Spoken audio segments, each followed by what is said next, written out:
आज का टॉपिक है प्रतिरोधकता पर ताप का प्रभाव। तो किसी पदार्थ की प्रतिरोधकता, और प्रतिरोधकता को एक और नाम से हम लोग जानते हैं विशिष्ट प्रतिरोध।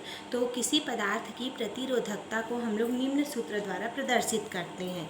प्रतिरोधकता को रो से प्रदर्शित किया जाता है और इसका फॉर्मूला होता है rho equal to m/n e²τ। और हमको पता है कि यहाँ पर जो द्रव्यमान m और इलेक्ट्रॉन e है, इसके मान क्या रहते हैं? नियत रहते हैं। रो का मान केवल दो कारकों पर निर्भर करता है। किस पर? पहला n पर इलेक्ट्रॉनों की संख्या और दूसरा टाउ क्या है? विश्रांति काल। तो हम आज पढ़ेंगे प्रतिरोधकता पर ताप का क्या प्रभाव पड़ता है। तो सबसे पहले हम देखेंगे धातुओं के लिए।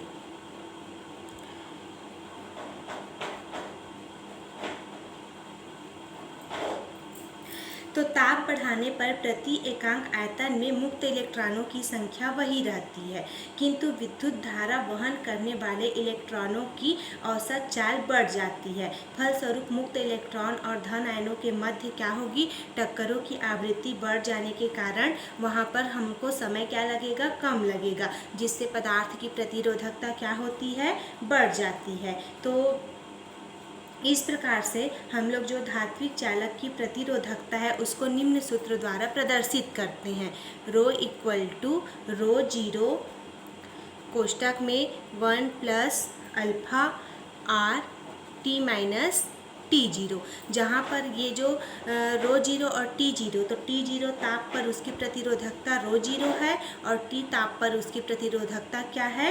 रो है। और ये जो हमारा अल्फा आर है इसको कहा जाता है प्रतिरोधकता ताप गुणांक। तो इस समीकरण को सॉल्व करेंगे तो हमको अल्फा आर इक्वल टू क्या निकलेगा? Rho minus rho zero upon rho zero into T minus T0। अगर हम लोग यहाँ पर से क्या माने? रो जीरो इक्वल टू 1 मान ले और T माइनस T0 ताप का मान भी क्या मान ले? 1 मान ले। तो हमको अल्फा आर इक्वल टू क्या प्राप्त होगा? रो माइनस रो जीरो। तो यहाँ पर से हम लोग ताप गुणांक का परिभाषा कैसे देंगे कि एकांक प्रतिरोधकता वाले चालक के ताप को 1 डिग्री सेल्सियस बढ़ाने पर उसकी प्रतिरोधकता में होने वाली वृद्धि को उस चालक के पदार्थ की क्या कहते हैं? ताप गुणांक कहते हैं। और हमको पहले से पता है कि ताप का मात्रक किस में रहता है? डिग्री सेल्सियस में। तो इस प्रकार से हम लोग किसी भी क्या बोलते हैं धातु के लिए क्या करते हैं?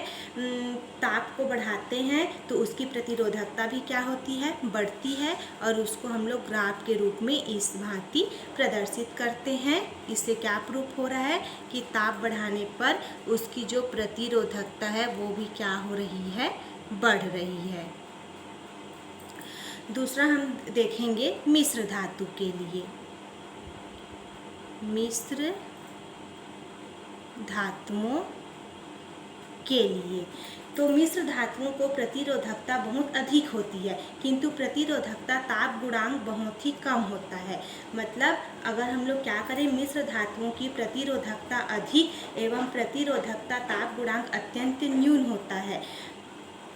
मतलब ताप के साथ अगर हम लोग किसी भी धातु निक्रोम की प्रतिरोधकता में परिवर्तन करें तो हमको इस भांति क्या होता है? ग्राफ प्राप्त होता है। इधर ताप और इधर क्या रहता है? प्रतिरोधकता। ये हुआ मिश्र धातु के लिए। उसी प्रकार से हम देखेंगे अर्धचालक के लिए। और ये सब धातु क्या है? मिश्र धातु क्या है? अर्धचालक क्या है? ये सब हमको पहले से पता है। तो अर्धचालक के लिए क्या होती है? तो अर्धचालकों के लिए प्रतिरोधकता ताप गुणांक ऋणात्मक होता है, अर्थात ताप बढ़ाने पर उसकी प्रतिरोधकता क्या होती है? कम होती है। इसका कारण ये है कि ताप बढ़ाने पर मुक्त इलेक्ट्रॉनों की संख्या बढ़ जाती है, जिससे n मतलब इलेक्ट्रॉनों की संख्या भी क्या होगी? बढ़ जाएगी। अर्धचालकों के लिए विश्रांति काल टाउ का मान क्या हो जाएगा? कम हो जाता है, किंतु n के मान में होने वाली वृद्धि की तुलना में टाउ का मान की कमी बहुत कम होती है। अतः ताप बढ़ाने पर अर्धचालकों की प्रतिरोधकता कम हो जाती है और चालकता बढ़ जाती है। तो इस प्रकार से ये क्या है? प्रतिरोधकता पर ताप का प्रभाव। तो धातुओं के पर क्या प्रभाव पड़ता है? मिश्र धातुओं पर क्या प्रभाव पड़ता है? और अर्धचालकों पर क्या प्रभाव पड़ता है?